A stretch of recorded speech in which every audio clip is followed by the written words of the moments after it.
If you were with us last week, I hope you remember the simple but significant lesson we had in New Testament Greek. We focused on the word blepo. It meant beware, watch out, or be on your guard. Well, today we're going to start with a very different word, this time from the language of the Old Testament. And the word is rapha. Rapha is often translated be still. And the kind of stillness it calls for is rare and elusive, especially in our culture.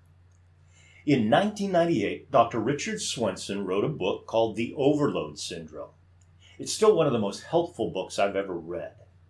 And if what Dr. Swenson wrote was true 23 years ago, how much truer is it today? He said, life in modern-day America, and again, that was 23 years ago. He said, life in modern-day America is essentially devoid of time and space. The time and space that once existed in the lives of people who regularly lingered after dinner, helped the kids with homework, visited with the neighbors, sat on the lawn swing, went for long walks, dug in the garden, and always had a full night's sleep. He said, people are exhausted. People are stressed. People are breaking the speed limit of life. Like the man who confessed, I feel like a minnow in a flash flood. Well, look at one line in there again. People are exhausted. People are stressed. People are breaking the speed limit of life. Now, slow down at least long enough to think about the irony of that. We have more labor and time-saving devices than our grandparents could have even dreamed about when they first got married. We have things that didn't even exist in their science fiction novels. When the railroads were first introduced to the United States, some people feared they would be the downfall of the nation. And this is part of a letter the governor of New York supposedly wrote to President Jackson in 1829. He said, as you may know, Mr. President, these railroad carriages are pulled along at the enormous speed of 15 miles an hour by engines which, in addition to endangering the life and limb of passengers, roar and snort their way through the countryside, setting fire to crops, scaring the livestock, and frightening women and children. He said the Almighty certainly never intended that people should travel at such breakneck speed. Well, in 1899, the commissioner of the U.S. Patent Office said everything that can be invented has been invented. I read about a debate in the U.S. Congress in the 60s where a number of politicians were expressing deep concern that all these labor-saving machines and devices were going to leave people with too much spare time. Then I read something that really boggled my mind. It said, with a combination of shorter work weeks and longer vacations and all the gadgets and devices, the average American worker has nearly 1,200 more hours of non-working time per year than his great-grandpa did a century ago. That would mean I should have 50 more non-working days each year than my great-grandpa had when he was my age. The closets and cupboards are full of all kinds of gadgets that were supposed to make our lives easier and our work go faster, but it seems like we're running more than ever, and we never seem to get it all done. Jesus said, I have come that they may have life and have it to the full. Now, the full was not intended to be a prophecy about our day planners. So why does so much of life so often look and sound and feel so full in a way God never intended? Why is it so hard to make the time to live out that seemingly simple command, be still, Rapha? In 1979, Tim Hansel wrote the painfully freeing book, When I Relax, I Feel Guilty. And on the back cover, it says, when was the last time you woke up rested? really rested and exuberant and excited about meeting the day? When was the last time you had an experience so indefinably happy that when you tried to explain it to someone, there weren't words enough? When was the last time you caught yourself enjoying life so deeply that you couldn't quite get the smile off your face? Be still. Rapha. One way the word was used described when someone would settle down onto a bed of hay and he or she would just kind of sink down into it. Another definition was like, let your hands drop. And part of the context for the psalm was a battle, a war. And be still was like surrender or stop fighting, at least for a little while. Be still, Rapha, was also used in their form of boxing. And it again meant let your hands drop. And when a boxer realized he was in a fight, he didn't have a chance of winning, letting your hands and arms fall to your side was doing what we would call like tapping out. And just as in its military use, it was a gesture of surrender. Be still, Rapha, in this case, was in the imperative form. It was a command. It was an order. Let your hands drop. See the futility of your frenzied fighting. Just stop doing. And be still was an appeal to find a rhythm of intentionally settling into stillness. And it was a call to have stillness settle into our souls. And the psalmist followed that one-word command with another one. The line originally began with two imperative verbs, two commands. Rapha, be still, and know. Rapha, be still, and know that he is God. Now, the word that was there for know meant recognize, realize, or think deeply about. So the whole phrase was more like slow down, even stop, and really think about God. But the word for know went way beyond what we would call just head knowledge. The word was the same one that was used in Genesis when Adam knew his wife and she conceived. Be still and know he's God. This deep, intimate knowing comes out of stillness, out of surrender. Be still and know he is God. What? Who is he? Well, he's God. Who is God?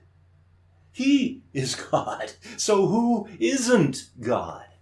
Well, a state's governor isn't. The president isn't. A former president isn't. And most people would do well to pause in front of the mirror once in a while and say, I'm not God.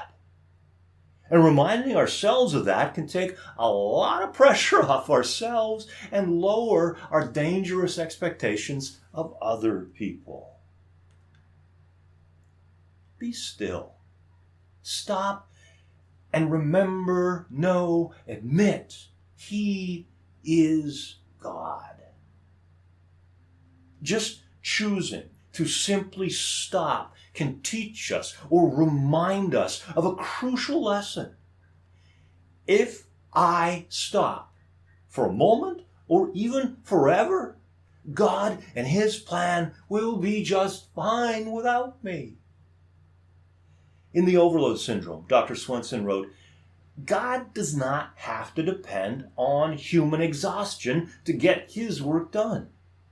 God is not so despairing of where to turn next that he has to ask us to go without sleep 5 nights in a row. And he said, chronic overloading is not a spiritual prerequisite for authentic Christianity. He said, quite the contrary. Overloading is often what we do when we forget who God is. And ponder that last phrase for a few moments. Overloading is often what we do when we forget who God is. One of the many lies Satan has snuck into our thinking goes something like, as soon as I do this thing, then I will feel more like a Christian. Well, we need to guard against any kind of thinking that says God will love some future version of us more than he likes the current version. Slow down for at least a few moments and think about this from Paul the Apostle. He said, now you know the true God. Really, though, it is God who knows you. How do you really feel about the thought that God really knows you? He really knows you, and he really likes you. But see, many people suffer from a subtle but nagging sense that no matter how much they do, it is never quite enough to get God to like them. Or they haven't done whatever it is well enough. On top of all of that, our culture is plagued with an unprecedented form of busyness, and it leaves our minds less rested and more agitated than ever. Moving, stimulating images are everywhere, from massive billboard-sized screens on freeways to rows of screens in gyms and in hospital waiting rooms to palm-sized screens we could scroll through endlessly. And see, science and medicine have just barely begun to scratch the surface of the impact all of that has on our brains. The psalm we're looking into today offers a strong vaccine or an antidote. Be still and know that he is God. I'll carry that to chapter 4 of the book of Hebrews. Hebrews chapter 4. The word rest is used 12 times in that chapter, and it's used in 5 different ways. There's the way God rested after creation.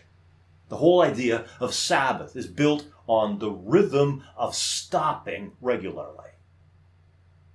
The rest in Hebrews 4 also refers to Canaan, the promised land, and milk and honey for the Israelites after they wandered in the wilderness for 40 years. Hebrews 4 also refers to the rest that will come in heaven.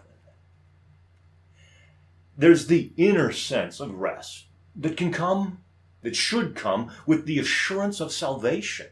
And that goes hand in hand with what should be soul rest that comes from knowing that everything that must happen to guarantee salvation has already happened. One time, Jesus' disciples asked him, "What must we do in order to accomplish what God requires?" And Jesus said, "This is what God requires, that you believe in him whom God sent." Be still. And remember, admit, he is God. After a recent visit with the cardiologist, I was bluntly reminded that I need to intentionally get back into the regular rhythm of that. And for me, that includes what I call SMVs, spontaneous mini vacations. I highly recommend them, and the Bible commands them. Oh, they look different from time to time and for different people because we're all wired a little differently, but the command, be still, is for everyone. And again, for me, that often comes in the form of these SMVs, these spontaneous mini vacations. Now, for me, the ultimate vacation spot was my parents' cottage in northern Canada. As with so many things, the lake is overdeveloped now. But man, back in the day, there weren't many people around. And I always preferred to go there during the week because hardly anyone was around, except my favorite friends, the loons. On some of those days, God would give that place just a little extra touch of beauty and peace, like the bluest sky and not a whisper of wind and just kind of this perfect stillness. And I would often take our little fishing boat to the other side of the lake. Not because the fishing was any better on the other side of the lake, but because nobody else would be there. So I would slip a leech on the hook, and I would get towels and life jackets all lined up there on the front of the boat, and then I would settle in for some serious stillness. A lot of the time, I hoped I wouldn't even catch a fish, because that would mean I'd have to get up. Now, how that applies to these SMVs, these spontaneous mini vacations. When I notice my mind is racing 100 miles an hour and in 20 different directions at the same time, and it feels like my brain's going to burst, I go somewhere, anywhere I can get relatively alone. And I turn my phone off. I lie down on the ground or the floor or on a sofa if there happens to be one. And I imagine the lake the way I feel at that point. So like the wind is whipping and the waves are high and the sky is dark gray and this cold fine rain is like peppering my face. And I combine a couple of the Psalms I've mentioned recently, and in my mind, it's like I run to God to hide me. And then I cry aloud to him. And I pour out my complaints before him. And I tell him all my troubles. And I tell him my soul feels like that storm scene on the lake. And I mention the things that are causing my waves, things that are pressing in on me. And then I work mentally. And boy, sometimes it really is work, and it takes a lot of practice. But I work to imagine the whole scene starting to calm down. The waves get smaller, the wind dies down, and the sky turns sunny and blue. And before long, it's like I can hear seagulls, and I can picture myself lying there in the warm sun, and like my fishing line is making the only ripple on this perfectly calm lake. And then I start calling up Bible verses, because the Bible, as it says, is full of living power, and it's sharper than the sharpest knife, cutting deep into our innermost thoughts. And I think, or I say out loud, verses like these, hearing Jesus say, "Peace I leave with you. My peace I give to you. And may the God of hope fill you with all joy and peace. And the peace of God, which surpasses all understanding, shall guard your heart and your mind. And let the peace of Christ rule in your hearts." And the verse we're digging into today, be still. And remember, be still and know. Be still and admit that He is God.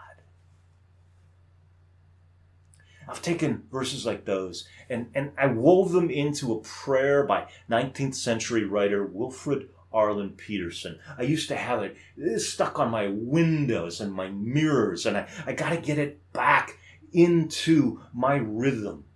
And I hope to repeat it in a variety of spontaneous mini vacations for at least the next several weeks. And I leave it as a prayer for you if you so choose to take it and use it. And pray something like, slow me down, Lord. Ease the pounding of my heart by quieting my mind. Slow my hurried pace by helping me to see my life through the filter of the reality of eternity. Let me rush only when it's necessary.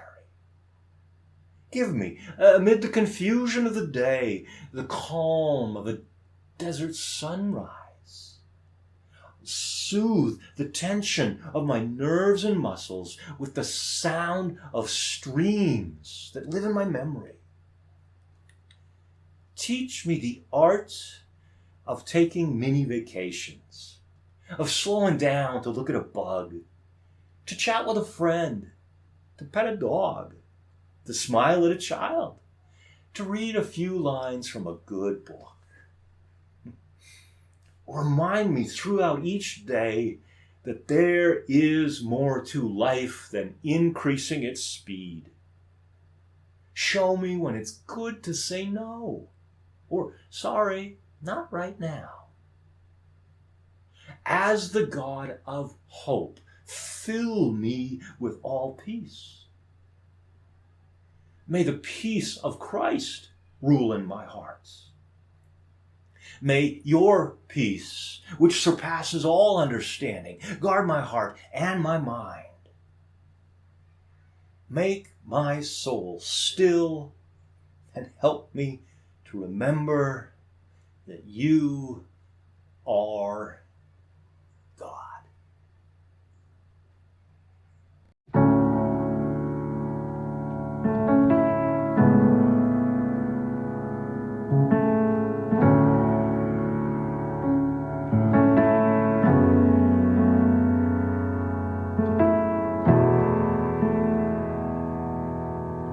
Hide me now under your wings. Cover me within your mighty hand. When the oceans rise and thunders roll, I will soar with you above the storm. Father, you are king over the flood. I will be still and know you are God.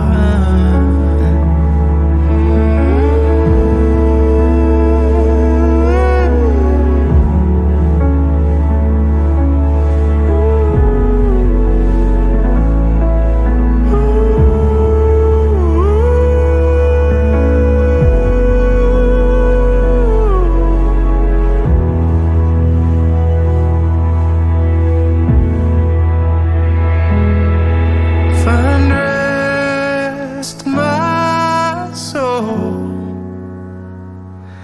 in Christ alone,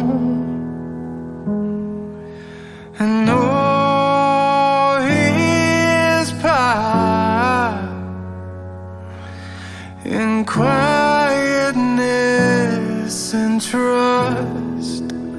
When the oceans rise and thunders roll, I will soar with you above the storm.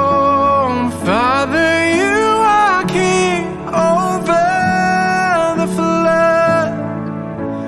I will be still, know you are God. I will be still and know you are God. You are peace to a restless soul. Yeah, you are peace when my thoughts wage war. You are peace to the anxious heart, and that's who you are. That's who you are. Yeah, you are peace when my feet takes hold. Yeah, you are peace when I feel enclosed. Oh, you are peace when I lose control. That's who you are. That's who you are.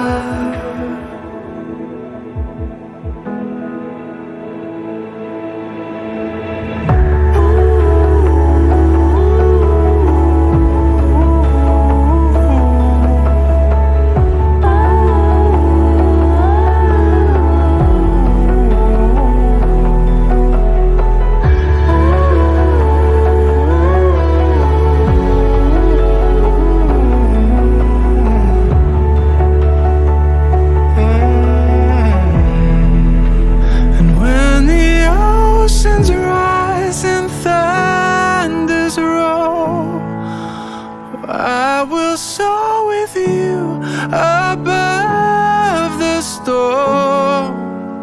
Father, you are king over the flood. I will be still, know you are God. Oh, I will be still, know you are God.